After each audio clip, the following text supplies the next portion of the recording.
Hello, you're watching DC Comic Sticks with me, James Dix. So, it's time for another review. This week, it's Black Canary issue number 4. So, as always, let's start with a cover, and on this one we have a variant cover with Hal Jordan on. It's the 75th anniversary of Green Lantern, and what's really nice, it's got the cool green vibes, but the best part about it is that their bodies look quite realistic in shape. You know, Black Canary looks like she's actually got a waist, she's got actual legs here.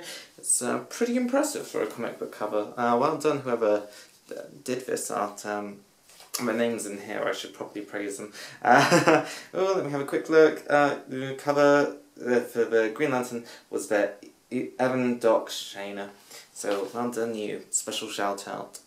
So, we continue the story where Dee Dee and the band are trying to find Ditto, who was abducted at the end of last issue by the ex-former lead singer of the band. No, this doesn't sound like the usual Black Canary that you might have known pre-New 52 or New 52 itself.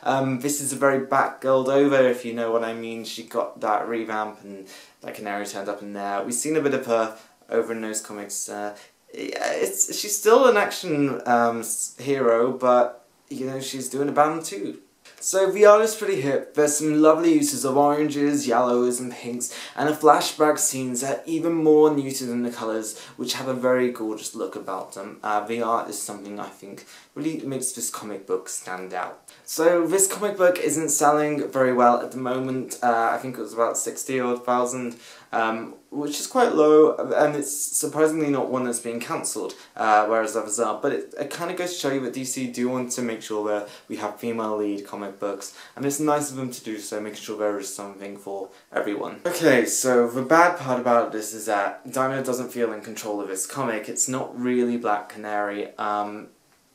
It's a lot about the old singer, and yeah, it's nice to have the villain backstory and stuff, but you just don't feel like you can relate to Black Canary anymore. She just doesn't feel like a real person. Like, there's emotive bits in here, but I didn't feel sad, and that's kind of not right. It should be telling us a very powerful story in this. I mean, her kid has been abducted, so I don't know, I think it needs a little bit of work on the writing part of this. Overall, I can only give this comic a 50 out of 100. This comic needs its hero back. It's got some potential, like really good potential. It's thrown Amanda Waller in it. It's created this villain now. Let's see some actual action next time, rather than this kind of filler rubbish. So that's been me for another week. Thank you very much for watching. Remember to thumbs up, and please do subscribe, it means a lot. For more views, the better, yay! If you want a particular DC comic review next week, please drop me a tweet.